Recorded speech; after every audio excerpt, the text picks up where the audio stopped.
Welcome, welcome, welcome to Inspirational Talks with Laura Simmons and friends.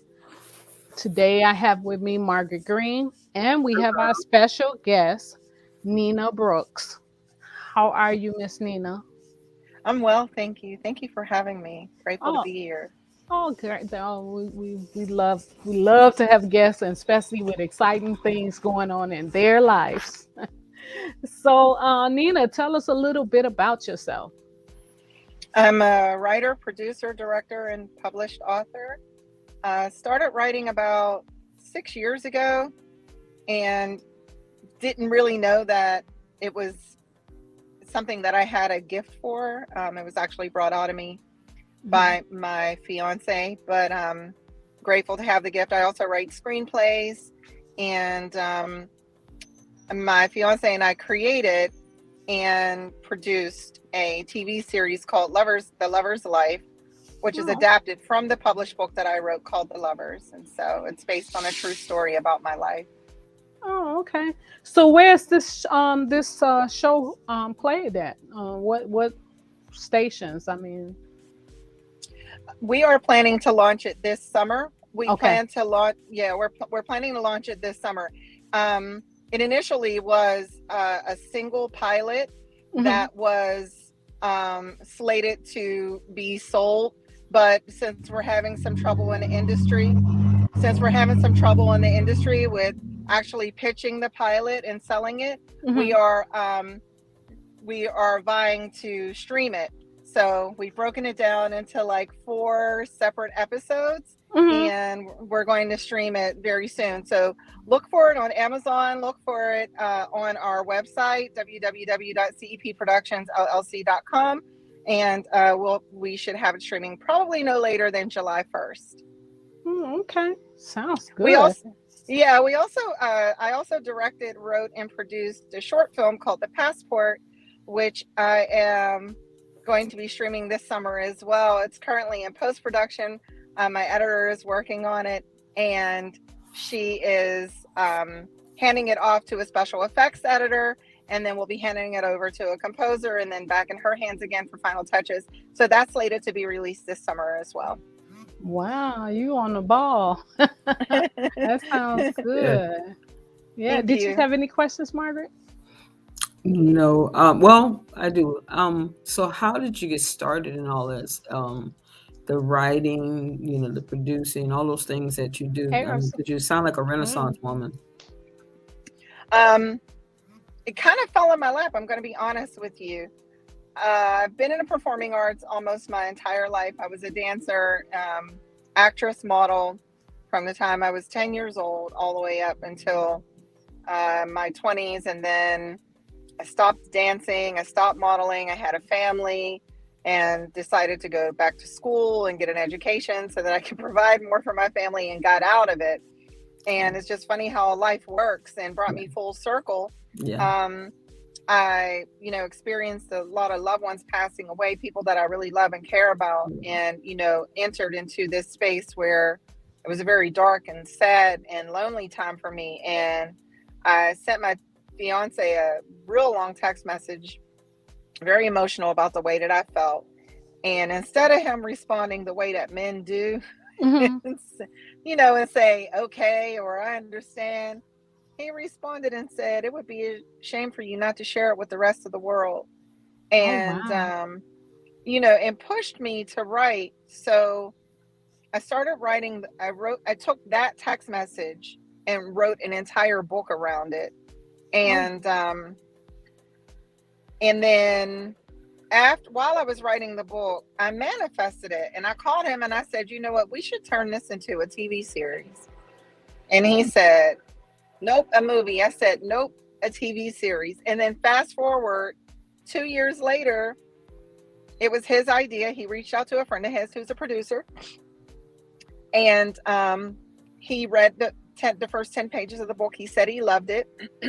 We flew out to meet him. He introduced us to some other people, and we found a director.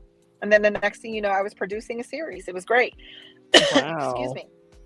And then after that, after the show was fully polished and ready to go, I also took that same series and wrote it as a feature film.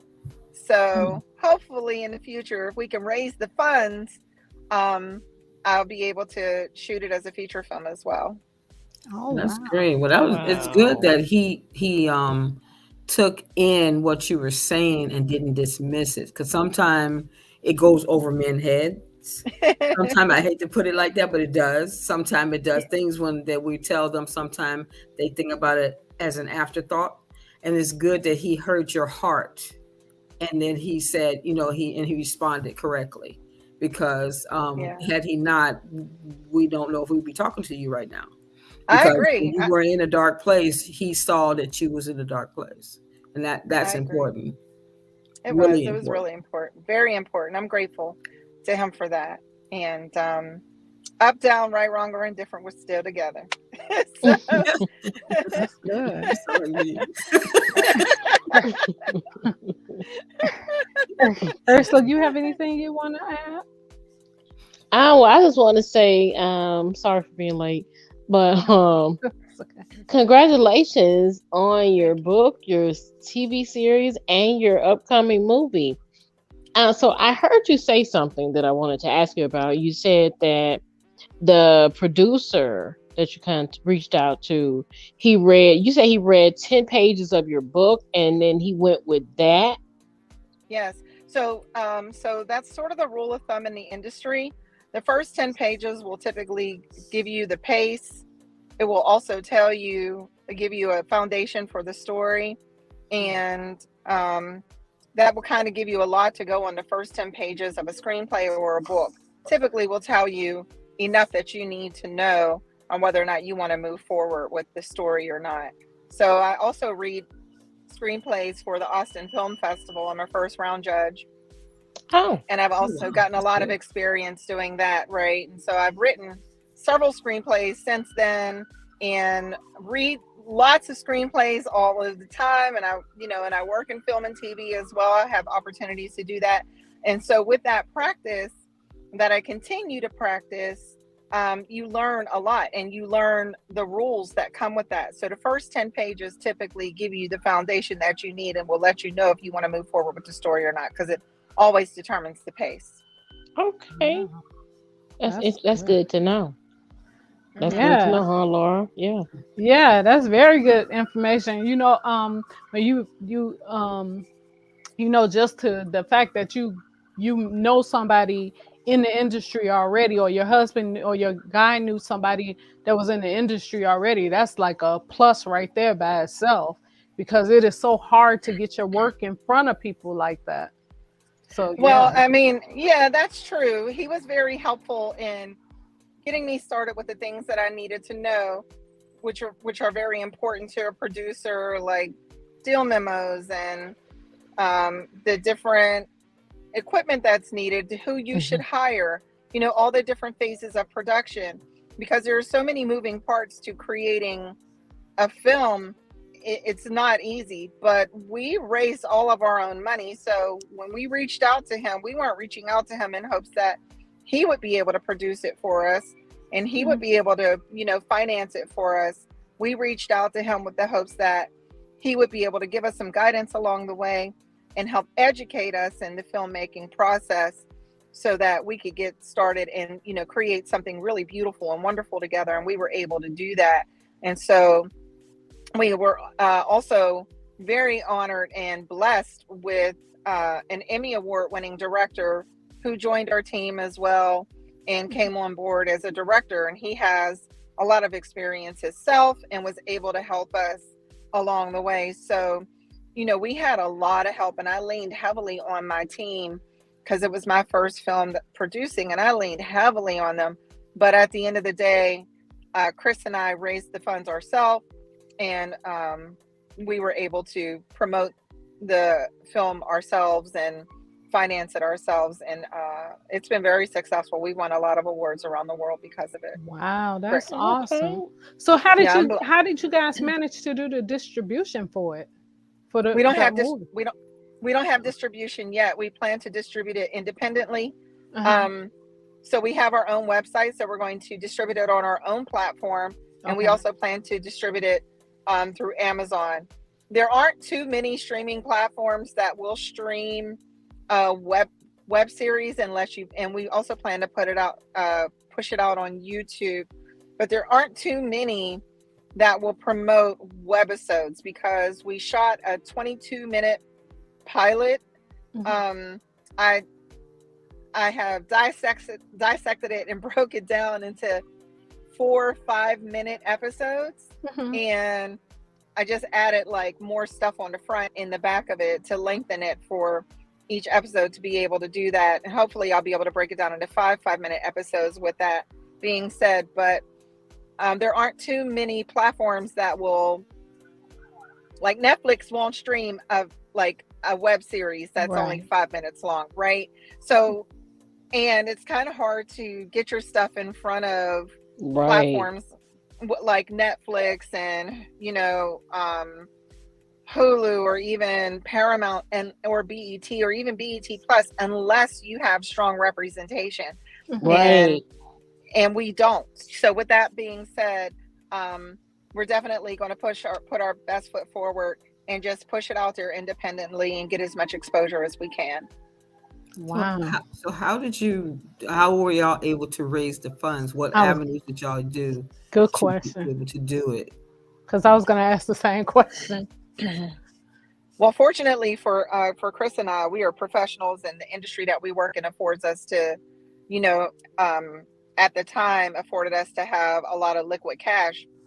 And with that being said, we also had an Indiegogo, and we also pushed our own fundraiser out on social media, and a lot of people were, you know, helpful in doing that. But the majority of the money we used our own funds to do, which I won't ever do again, because it took a long time. They tell you not to do that. That's right. I was just getting ready to say that. They say never use your own money. Yeah, we did. I used, I'm going to be honest with you, everything that I had, because I believe in this project so much and it's so near and dear to my heart. Everything that I had went into it. Wow. Everything that I had. I hawked my jewelry at the end of the day to pay people, you know, because I believed in it. I'm getting emotional. I believed in it so much. It's based on a true story. And I believe that my story really needs to be told. I lost my mom to lung cancer when I was 17 years old. And my mother was also a heroin addict when I was growing up. So it was really difficult for me and my sister while we were growing up. And when she passed away, I had a daughter who was 8 months old. So I was an orphan with a baby. Wow. And, you know, I didn't know my father. So, and I didn't really have a strong support system in my family. So I was kind of on my own. And I got a fake ID so I can work in a nightclub so that I could earn money while I was on this, you know, in the system, receiving public assistance. And I hustled, you know, I hustled. And today, and I sold drugs. I did a lot that I'm not proud of. But I will say today, I have a bachelor's degree. I have a master's degree in leadership and IT. I have an MBA. And, you know, I'm very educated. I work really hard. I've left a lot of things behind me. And I've also started a nonprofit agency for young women called Dreamer Queens so that I could give back to the community. But my story needs to be told because I want to use it to inspire people to not give up. You know, just because you were dealt this hand doesn't mean that you have to stay in this cycle. You can break the cycle, right? You know, and God has had his hand on me my whole life, you know, and I'm a witness to that. So, you know, this is my way of honoring him. This is my way of, you know, giving back as well by telling my story to try to uplift people of wherever they're at in life, whatever they're going through, because the book is called The Lovers, and The Lovers is not just about myself and Chris. It's about me and all of my relationships, including the relationship that I had with my mother, relationships that I had with significant others who passed on, relationship ultimately that I have with myself, who is the ultimate lover, you know. So I wrote it to inspire people and created the series to inspire people. And hopefully hopefully I'll be able to continue to do that through film and through writing. Wow, that is awesome. Wow, I know. I'm like, I Yeah, admire you so much. That's so yeah. awesome. I had Yeah. another question for you too. Um, Sure. how did you turn your situation around, considering the fact that you lost your mother at such a young age, you became a mother at such a young age, and you were still was able to land on your feet in spite of all of those obstacles, because at 17 and losing your mom, that's not an easy feat, I'm sure. No. So, you turned your tragedy into triumph. And so how did you stay focused and do that and still raise your daughter? Um, I made a lot of mistakes along the way, but the thing that kept driving me, my grandmother was still alive, and she didn't take no stuff. And she stayed on me, she would call me and ask me what I was doing, or I would call her and she would, be all over me, asking me what I was doing with my life. Because the women in my family are really strong and they raised us all to be very strong, independent women. But when my mother died, the day before she died, I made her a promise. Hmm. I made her a promise that she wouldn't have to worry about me, and that she wouldn't ever have to wonder if I was going to be okay in the afterlife, because I was going to do something with my life. And I held on to that promise. I still hold on to that promise today, by the way. And I said that to her, and I also, said some other things to her before she died.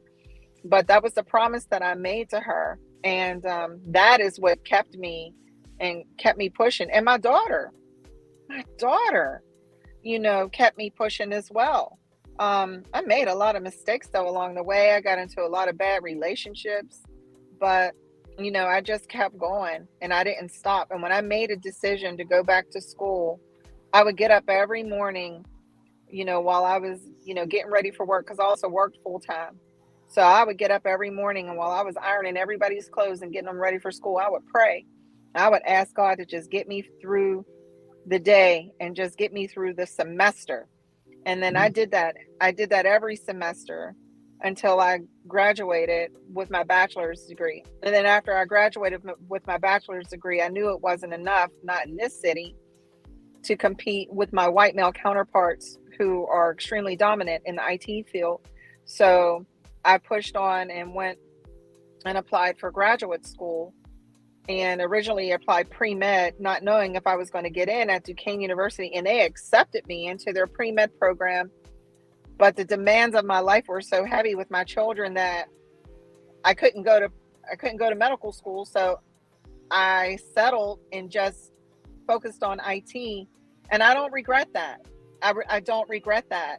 It's proven to be a very lucrative field for me. I'm an independent consultant. I work for myself most of the time, and I don't regret it. So it's also my bread and butter. I work remotely and enables me to focus on my creative work as well. So I just pushed through the years. My children kept me focused. My daughter, more than anything, kept me focused. And the promise that I made to my mother kept me focused.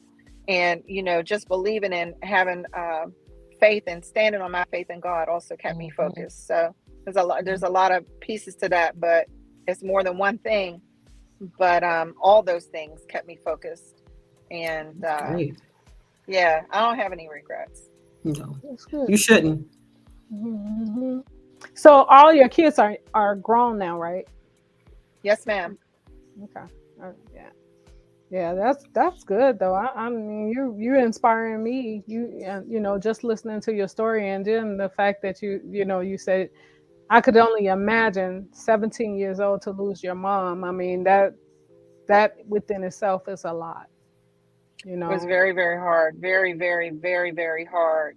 Probably one of the hardest things that I ever had to face in life that I can remember, besides, I lost someone else very dear to me, my cousin, and my grandson 2 years ago.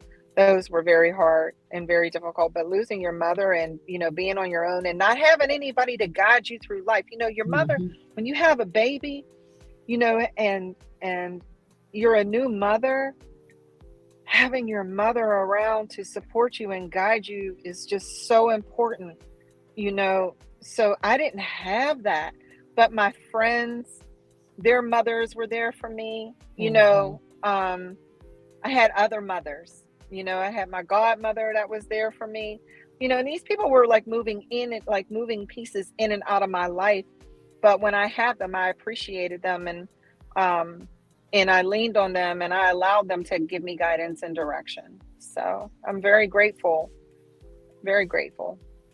Wow. What Inspiration. advice? Very inspirational. I'm sorry. Go ahead. I was just saying it was just very inspirational. That's all. Thank you. Thank you. What advice would you give to someone who is, because Laura and myself, we are writers. Hopefully one day write, you know, screenplays, and you know what I mean. What advice could you give people who are trying to get to the place where you are with you know, your own web series and hopefully, you know, mainstream one day? What advice can you give? Network as heavy as you possibly can. Network, and don't be afraid to leave your comfort zone. Get up and get out. If your city is not serving you, go somewhere else. That's a good one. And push your work out. You know, put your work out there, and don't be afraid. You know, get other people's advice. Let people read your manuscript. You know, have them sign non-disclosure agreements. You know, share your story, create a website. I would say create a website about your story, create all of your social media pages about your story, and just push content constantly, and meet other writers, meet people, go to seminars, you know, go to events, look on Eventbrite, scour the internet, you know, submit your manuscript to publishing houses and literary agencies and managers. You never know who's going to read your stuff and really like it, you know, and want to take you to that next level. That's the best advice that I could possibly give you. Your network is probably 90% of your success. Is going to be not only how you network, but who you network with. So just don't be afraid to, you know, put your stuff out there. Meet people that are, you know, that you admire. Reach out to them. Other writers who are already published. You know, I mean, I could go on and on. Just reach out to them. If it's Stephen King, write him a letter. Send him an email. You know, don't be afraid to reach out to these people. They are human beings just like we are. And you never know who might give you feedback. I had somebody give me feedback on my trailer to my pilot recently. She's amazing. Black woman, director, producer, filmmaker. Man, and she's dope. And she's huge in the industry. And I sent her my stuff and she cussed me out. Oh, wow. Oh, wow. I'm so grateful for that, right? I'm so grateful for that. She critiqued it all over the place. She said, this is wrong, that's wrong, that's wrong, that's wrong. And I said, okay. I'm going back to the drawing board. And that's exactly what I did. Wow. I went back to the drawing board, you know, and I'm about to send it to her again, you know, and if she doesn't say a word, then I know I'm all right. So, you know, don't be afraid to send your stuff out, and don't be scared. Get up and go. If there's some sort of writer seminar, some sort of retreat, you know, do it. Go. Okay. Take that chance. Spend that money, girl. Go. You know, and that's what I say, you know, and don't be afraid. Don't be afraid at all, because when you start networking, you start talking to other people, you start exchanging ideas, and you feed off of other creatives and they feed off of you. And that energy is so important. It's so important. Wow. That's That good. is some awesome advice. And I'm gonna play this part. I'm gonna make it a sound bite and play it over and over. I'm gonna play it in my sleep, because that is some good advice. It's exactly what I need. Really. Yeah, Awesome. Yeah. Awesome. Thank you. Amen.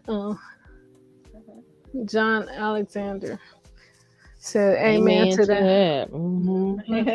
You're right. I was going to ask, what city are you from? What city are you in? I'm from Pittsburgh, Pennsylvania. I'm currently in Pittsburgh, but I'm based in Los Angeles. Oh, okay. Okay. So she right there where you can put your movies out there too. Mm-hmm. Yeah.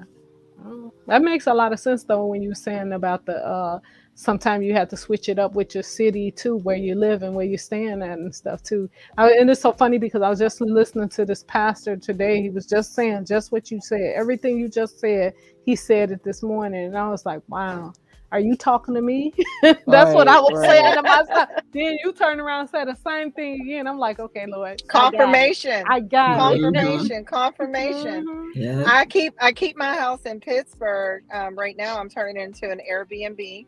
Okay. It sleeps 10, so Wow. the goal is to use it as an Airbnb to keep generating income so that I can continue to live in Los Angeles, right? And just keep that money coming in. And then when I get ready to come back to Pittsburgh, I block off that week and I can stay in my own house and I don't have to stay in a hotel, right? Cool. And I can spend time with my grandchildren. I can spend time with my family when I want to and need to. And I can still do business here, and still do the things that I need to do without having to worry about being in a hotel. So the goal is to be bi-coastal and be able to afford to do that by turning my home into Airbnb.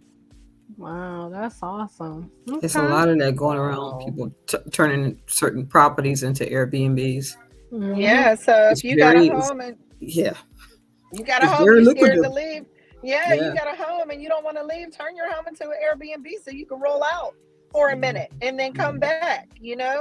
I would advise it for anybody. If you want to, move out of your comfort zone and you're afraid because you own your home or you own your condo, just go.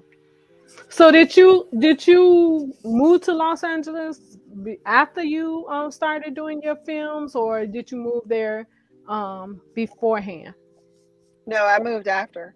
Oh, okay, okay. Well, that's I moved good. after. Okay. So I how moved to can LA in 2019. Sorry, go ahead. oh okay. So how can people find you? You can find me on Instagram. My handle is This Is Nina Brooks. On Twitter is This Is Nina B. I'm on TikTok. I'm on Facebook. Nina Brooks. LinkedIn. LinkedIn is use LinkedIn for networking. It's a great tool. It's a great networking tool. I'm on LinkedIn as Nina Brooks, and my website is www.cepproductionsllc.com and dreamerqueensllc.com. So feel free to reach out. I'm very approachable. I respond to messages. I respond to inboxes, and I'm not afraid to share what God has given me, because I feel that that's our duty to one another to share. That is so awesome. Amen. God is so good.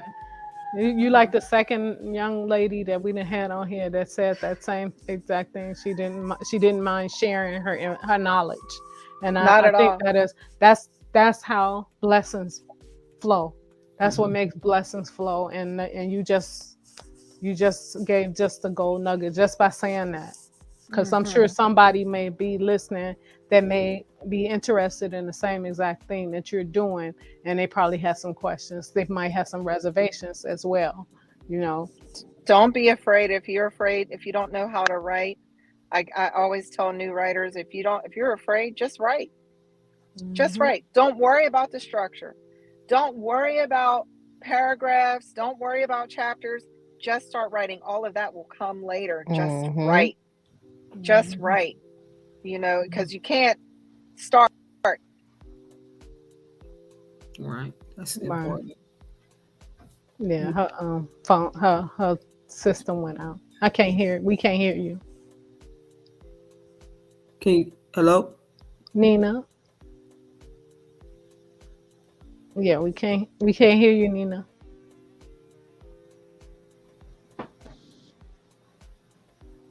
Okay. Am I back? Can you hear Yeah, me? we Yes. hear you now. Yeah. Sorry about that. I apologize. We didn't hear what you were saying the last. I said just start. I said you can't start unless you start. So that's it. Just don't be scared. Just start writing.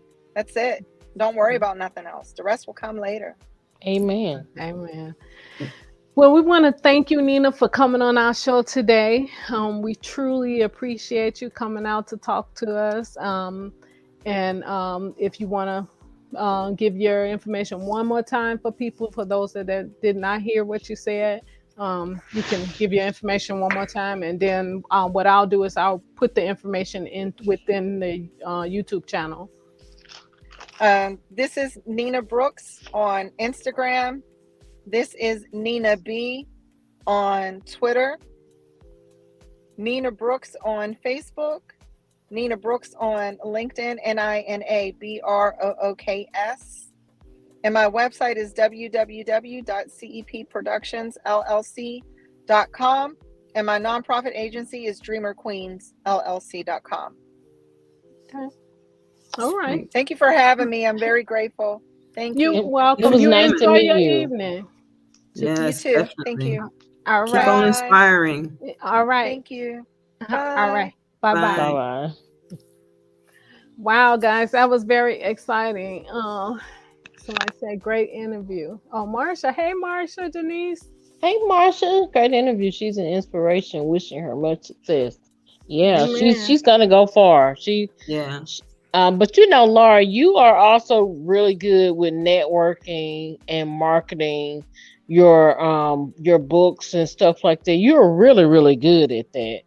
And I think for me, I think I'm in a good city to do Yeah. You things are. that I need to do, but Oh, it's yeah, you me. are. I hold myself back because I think You I'm trying to afraid? see.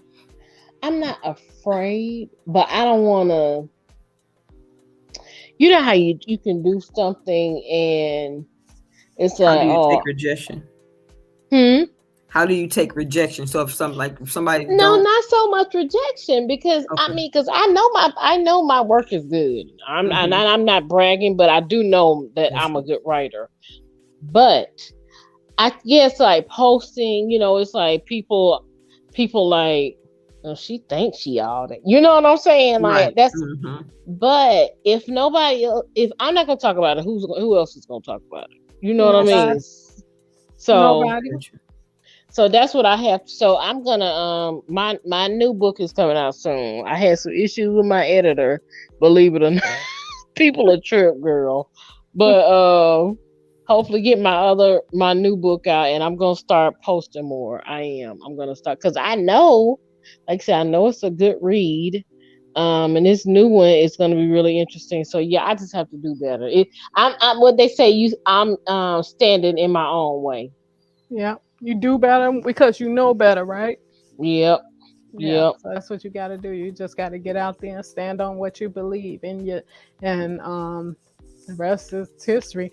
I mean, yeah. sometimes I procrastinate on myself on some things. Yeah, I know I do. Okay. Yeah, sometimes I procrastinate about things and stuff, and it take me a minute before it really, really sink in. A lot of times people think, "Oh yeah, you just be on like a." Time I have those moments where I have those, um, I'm I'm afraid to take a leap. Mhm. I have those moments, and because of that, I hold my own self back from some things that I know that I could advance on. But it's Hmm. just that I'm overthinking it. That's what the problem be. I be overthinking it. Okay, what if this don't work out, or what if that don't? So yeah, sometimes we stand in our own way. You know. Yeah, that's true. Very true. Hmm. Sometimes we are like a big boulder in our own way. Hmm. It's like we just won't do it. And sometimes fear. Yeah, Sometimes it's fear of rejection. Sometimes it's fear of if am I going to do well, or am I going to fail, or are they going to laugh at me, or just several different layers of things that will make you stand on the edge instead of jumping in the pool. yep. Hmm. But my brother, one thing my brother says to me all the time, it's only one me. So where I'm sitting up here analyzing, Marsha, I enjoy reading the books that you and Laura published. Thank you, Thank Marsha. you, Marsha. Um, Appreciate it. I need to buy me a book then. Yeah, writing. Yeah, you really can have you a book, honey. Mm-hmm. Mm-hmm. For I've real, why actually you thought tripping? about. I actually did a whole bunch of different sayings that just come to my head. Sometime, one time, and I left them all at this old job I used to work at years ago. I left them all there. They were all on my computer. It And was just somebody sayings probably that I would got just it. stuff Right, that they came wrote out. a book. It just come to my head, and I would just say it. And they were like, "Where'd you get that from?" It's like I don't know. It just came to my mind. So it's like you'd be surprised. Just how things that you can turn into a book. And But I then was and gonna say, my brother, well, all he always tells me, like, why, like you said, Laura, sitting up thinking about it so much. A lot of people, like, I can't talk about real estate the way you can talk about real estate because you know this. Right. I right. cannot talk about writing a children's book the way you can talk about writing a children's book because this is what you've been doing, and so many other things. But what I'm saying is, nobody can do what I do. There are different authors. There are different, people who write plays and different people who do, but it's only one me. And people can look at me and say, "Oh, wow, she can do that. I wish I can do that." But while I'm sitting up here being so critical of my own self, I have to learn how to just let go and just go. But I told y'all what I did though. Hmm. Or did I tell y'all?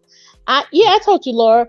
I started my acting class. Oh yeah, I seen it on Instagram. Instagram actually, that you were starting the acting class, which I think is a big step. That's a It major is a step right there huge because step. I remember when I started with the acting classes, when I started taking the acting classes, that was the best thing for me because it actually showed me something about myself too. Because it's gonna break it down to you about you. It's gonna show you some stuff about yourself. See, sometimes we think that it's so easy to get in front of the camera or in front of other people and do different things, but it's not as easy as people seem to think it is because it's a process. It's It honestly is a a process. process. And when you going through the acting classes and when they start telling you that you in these groups and stuff, and they put you in these groups and stuff where you gotta play a character or something, they want you to reenact the character, or like what one of the things that our teacher did with us was she had us reenact something difficult that happened to us in our childhood life. Oh wow. Could you imagine what that was like? It was the hardest thing. And she said, and tell us how it made you feel. You go into this character, you have to go into this character like you a 9-year-old kid. Mm. And what made you really angry as a kid. Mm. So yeah, yeah, it's Yeah, gonna help you. that's interesting because I remember hearing what's her name, Angela Bassett, when she was on the Bernie Mac show one time, and he said, "Well, how do you get into those characters?" She said, "I just think of something that happened to me," and she said, because he said, "How can you just cry the way you can do that?" And she said, "I think of something that happened," and she said, "And that I knew that made me cry." Mm-hmm. And I see, that's one way to look at it, because I always wondered how they can do that when in these movies, how can they just cry at the drop of a hat, or go from one extreme to the other, and then some of it be effortless. It seemed like, but it took. I guess it took time for them to learn all that.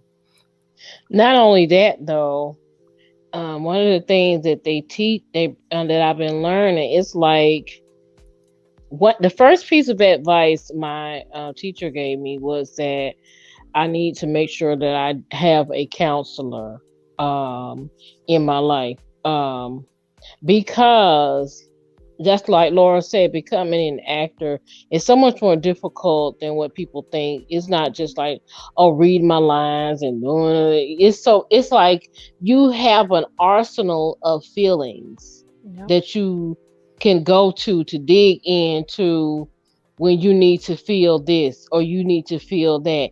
But what you got to do is learn how to keep a balance of it, because you can hear about actors who get stuck Yep. in that character because I might need to take some crying acting classes. huh. I said I might need to take some acting I mean, classes. it's very interesting. Columbus Short, who played in Scandal, I don't know if y'all remember him. He played in Stomp the Yard. He played in Scandal. Hey, look. He's short. He's a black guy. That's all I know.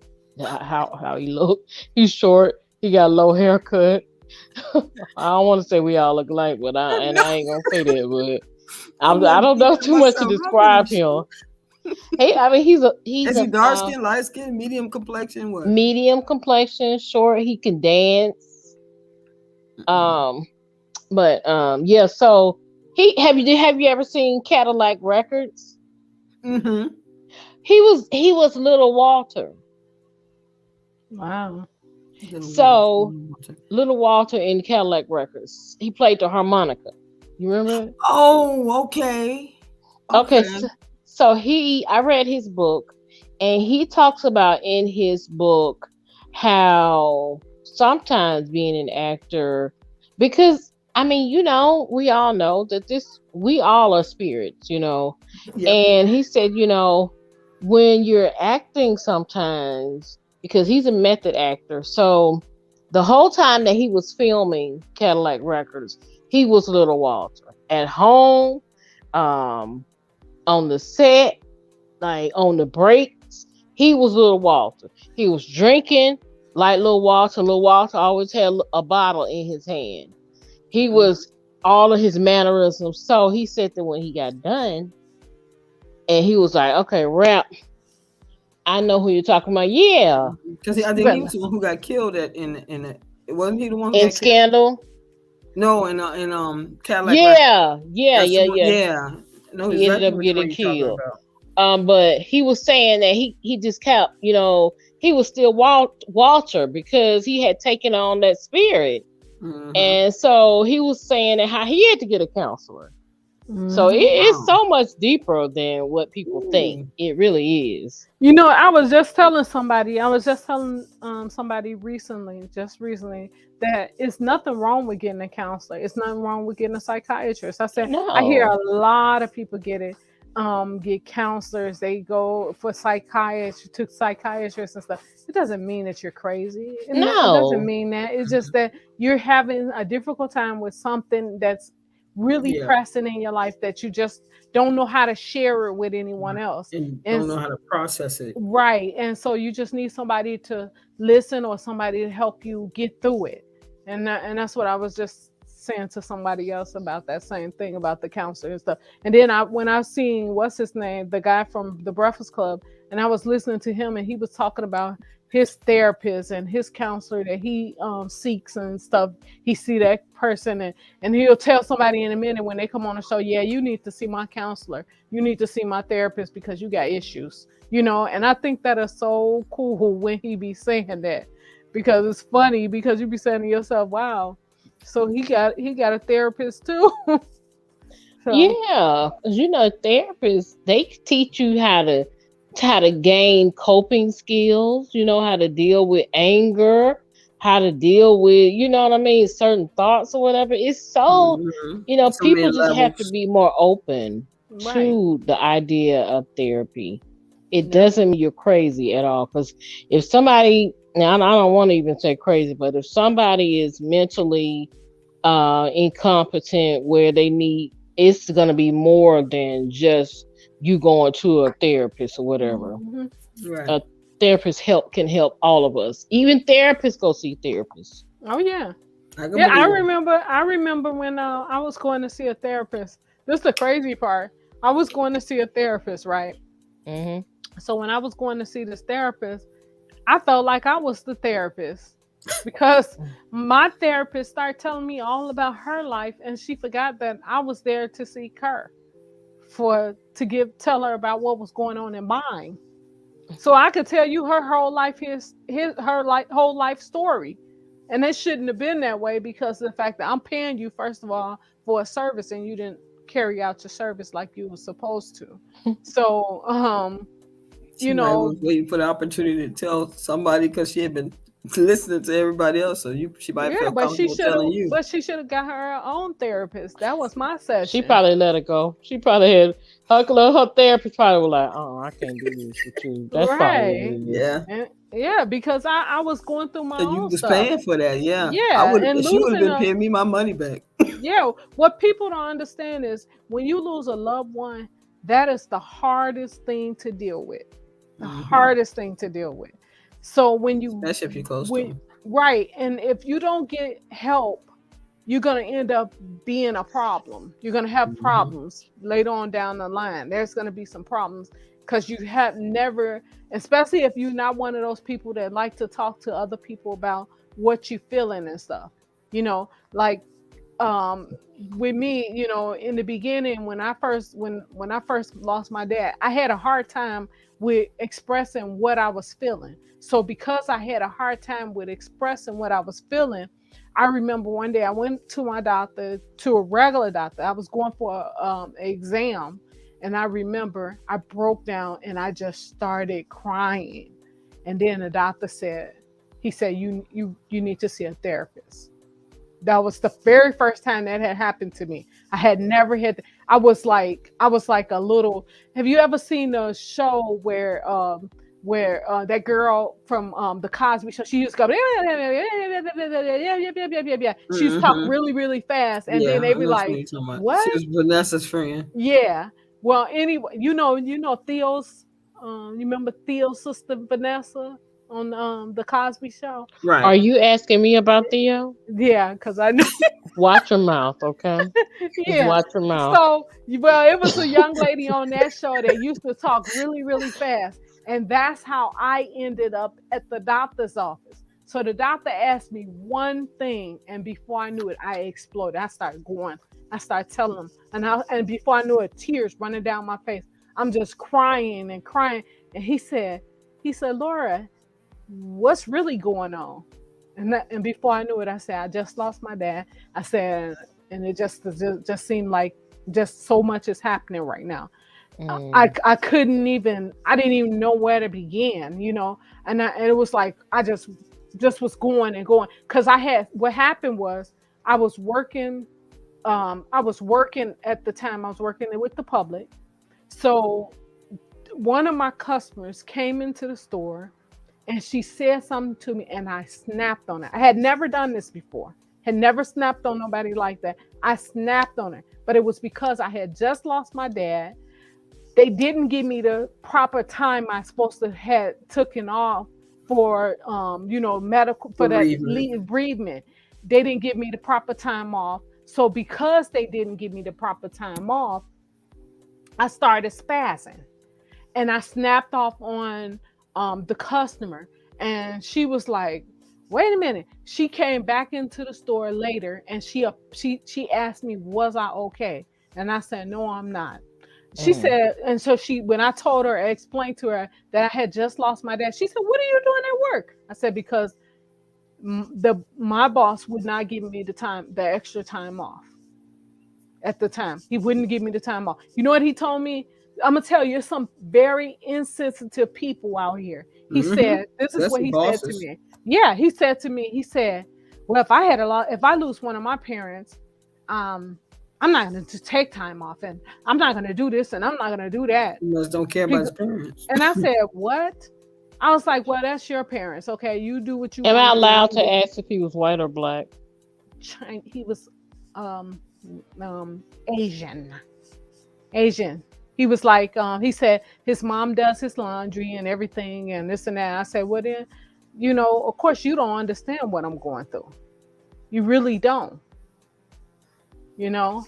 But yeah, Different cultures. yeah, Yeah, you're and right. You're yeah, absolutely right. but Because you some, gotta remember and it all most of depends on who it is too. Because some of them people they do also have, um, they do have issues like that too. But then some of them they can care less, So and that's in every race. But tell me the inside joke. What's she talking about? Oh, she want to know about Theo. Okay, so Marsha, Oh, you my girl. Let me let you know. Okay, so me and Malcolm Jamal Warner, we are a couple, and I call him Theo because allegedly, I know that allegedly. that's what people know him by, Theo, right? But that's my baby, that's my man. I'm gonna send you a picture of In us, girl. her We got head, several pictures. I talked to him just this morning. in her Okay, head, so Marcia. Marsha, listen. in her Laura is a head. hater. Okay, she needs to see a therapist about that. She is a hater. Okay, but it's okay. It's okay. I still love her. She's just jealous girl. But yeah, that's my Marsha, when man. I Yeah, went to she the been escorted off from his house a few times. yeah. So Marsha, when I went to see the therapist, guess who was sitting across from me? Ursula. Whatever. Whatever. See, Marshall, and, don't and even worry she about had it. a piece of paper in her hand. It said, if she didn't get the help that she needed, Malcolm Jamal Warner is going to press charges against her. Marsha, you know what? The hate is real, Marsha. And it's just unnatural. It's just unnatural. Oh Marsha, my we here. Okay, we here. Yeah. yeah. Yeah, but yeah, it's not easy though. It wasn't easy. No. The journeys of that was the first time I had really lost somebody that up and close and personal. And when I did, it was some moment for me. It took me some time to get myself together. And that's why I said therapy is good for everybody. It don't matter if you don't have to be crazy to go see a psychiatrist or a therapist or No, whatever. it's quite It's the opposite. right. And you know what? But for so many years, for so many years, I know in our Y'all community. funny. For so many years, I know in our communities, in the African American community, we don't They didn't believe in believe that in kind of that. stuff Yeah. because the first thing they say is, "Oh, you crazy. That's why you going to see." No, that's not why you're going to see a mental, medical, They a just said, "This just ignore psychiatrist or Pookie. a He crazy. Just therapist. ignore Pookie." Yeah, you know. Well, I studied. My master's degree is in human services counseling, right? And I just, you know, didn't research enough before I got into it. Um, I have my degree, but it's years of like clinicals involved and different hours or whatever that I couldn't commit to. If I had a husband who could support me and help me out, I probably could have followed through with it. But I just couldn't commit to it, She letting unfortunately. y'all know that Why don't she's you tell single. Malcolm that he need to go ahead and Guys. commit? But the thing is, you know what I'm saying? I understand that some people, listen, some people can benefit from my skills, okay? And I'm open and I'm a friend to you. You know what I'm saying? So feel free, okay? And I'm here. But I'm telling you right now, do not come to me with lies about my man, okay? Okay. That's a shame. It is a shame. It is. That's a Malcolm, she shame. tripping. Oh, she talking to Malcolm in her house. Oh my goodness, so Malcolm in your house now. No, no. I'm at my mom's house. I'm at my No, mom's not your house. house. I'm talking about Margie's house. And So yeah, she Oh. tripping. and Troy gonna Watch out, shoot so her in a minute. Him in a Uh-uh. he minute. my cousin. No, she He got my Kanye cousin. over there. I see Kanye over there. Yeah. But yeah, Jesus. I liked him when he was younger because he was stupid then.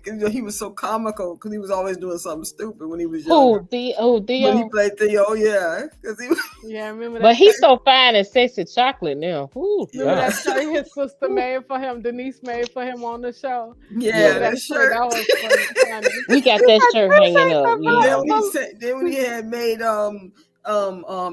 what's her name, the baby girl, he made her a cannonball and threw her. Oh yeah. I loved him on that show. Yeah, We You talk love about him it on all the anything. time. We talk about it. Oh, honey, but He y'all has need to to see be his on that poetry. Woo. You got that right. You got that right. But you know what I was Is he gonna say to anything you, like, Ursula? You like, got Love you Jones?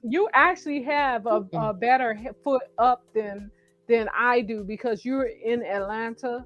So your chances of getting ahead of the game should be a lot better than mine because Don't here, say that. No. Don't say yeah, that. it is. It No, should because see, be. you got because Chicago and Atlanta are both. That's what they call Chicago. They call Atlanta little Chicago a lot of No, they times. don't. No, they don't. Yes, they They have. call this. They They don't call call it. it. No, I've they call heard this it Little called Black Little Hollywood Chicago and in Little New Charleston, York. South Carolina. Ain't nobody never saying nothing about no I've Little heard them. Chicago I've ever on heard the them earth. call them On the Little earth. Chicago. I've No. heard it. See what I'm saying? Who needs some? Okay. Give your sister my number, okay? Okay. I'm open. I've heard them I say won't that. even charge y'all. You know, I A used sister to. session. You know, I took 'Cause psychology up they when just I as was in crazy in college Atlanta too, as they but are Chicago. I didn't like I didn't like psychology. I did not like it at all. I majored in children and family services. So I have a passion for children. I have a passion for children, elderly, and single mothers. And so that's what my it was, like I said, human services, counseling, family, and children. So I don't like, that's why I didn't take psychology. Yeah, but see, I did. I took human services counseling, so which is different. Yeah, I So thought that it was going to be really I good. just wanted to get So out of when it. I got into that class, let me tell you. So when I got into that class, I remember we was talking about something, and I was like this in class, and my friend had to. He reached over and hit me, and the teacher said, "So Laura, Margaret, she what was did?" not in a class. That's what they told her, that it was a class. But okay, well, tell us about your class. Okay. And so then the teacher told the teacher told me, he said, so now what was we talking about? And I was like this. He put you on the spot. I just smiled, and my friend said, tell him. He used to always call me Bart. So he said, "Hey Bart, tell him." Why you call him Bart? Because he said I got big eyes. Like Bart Simpson. Yeah, so he used to always call me Bart. Here go, "Hey Bart, tell him Bart Simpson." It's sounding more and more like a facility as you speak about it. Just keep keep on feeling it. It's okay. You're in a safe place. But I'm gonna tell you where my strongest suit was, and when I was in the accounting, when I took the accounting classes, that's where my strongest suit was. And it was so funny because I remember, in the beginning, I'm gonna tell you, when you young, you dumb. You know, a lot of times you be young and dumb. They used to say that a long time. Because when I was taking the those classes and stuff, the accounting classes, I was playing in the class a lot of times. So when the test time came around, I would fail the test. So finally, one day my professor pulled me to the side, and he said, "Laura, now I know you can do this stuff." He said, "Because I listened to you when you in the class, when I asked questions about stuff, you had to answer. You the first one to raise your hand." He said, "So I know you can do it." He said, "Is it that you're not using your brain? Is it you just want to be funny girl in the classroom, or what?" He goes, "Remember, you got to pay for this stuff." When he told me that, that's what a button just went off in my head. So after he said that, I started studying. I started studying for those tests. When we had those tests, I was getting A+ on those exams. My friend said, "You are applying what you were learning." Right. So my friend said, "How the hell you get higher grades than anybody in here, and you was the one that was getting the worst grades in the class?" I said, "Because I wasn't doing what he knew that I could do." I said, "You focused." Right. I was more of the class clown. I had started being this class clown, and I used to hear these two older people that was a lot older than all of us in the class, because I was young. I was like 19, 20 years old. And it was two older people in our class. They was like in their 50s. And the guy said that, "Yeah, keep living." He said, "Keep living." No, he told us, I was 20. I'm saying I was 20 at the time. And we think 50 is old. Yeah, we sure did back then. But I'm saying, right. But 30, 30, he got 30. They got 30 years on me. So he said, the guy said, "Keep living." He said, you'll realize that this ain't no game. He said, "Why do you think we're here now?" He said, "Do you think that we want to spend our 50s going to school?" He said, no, it's because we decided when we were younger that we wanted to play. And when he said that, I started thinking, I'm like, dang, I'm just getting schooled all the way around here. I said, first, this guy tells me he know that I could do better in his class. So now and then when he started talking about, you're going to have to pay for this stuff when you get ready to leave here and stuff, he said, so you need to put your A game in front. Man, I started getting A pluses on those tests. Every time I had an exam, I was getting A plus. I still got some of my test papers. I kept those test papers, and that was back in 1991 when they had paper back then. I can't stand you. Dinosaur time, huh? Yeah, but you know what that makes you then, right? Because you older than me. Oh, so shut up. No, ma'am. And you ain't I can't even flip my age around. No, you can't. At least I can flip mine around. Can you flip? Me too. You can too, yeah. Hey. You'll be what, 25, right? 20. Yep, 25. Well, I yep. add it. And 5 I'll be 5, 35. 10. All right, I'm good. Yeah. But thank you guys for 25. Mm-hmm. Yeah. Well, thank you guys for tuning in to Inspirational Talks with Laura Simmons and friends. We hope you guys enjoyed our show today. We ask that you share with your friends and tell a friend to tell a friend, tell a friend to tell another friend, and then tell that friend to tell another friend, and keep on telling them until you help us get them subscribe numbers up. All right, y'all? Yeah. So we want to thank y'all. We want to thank y'all.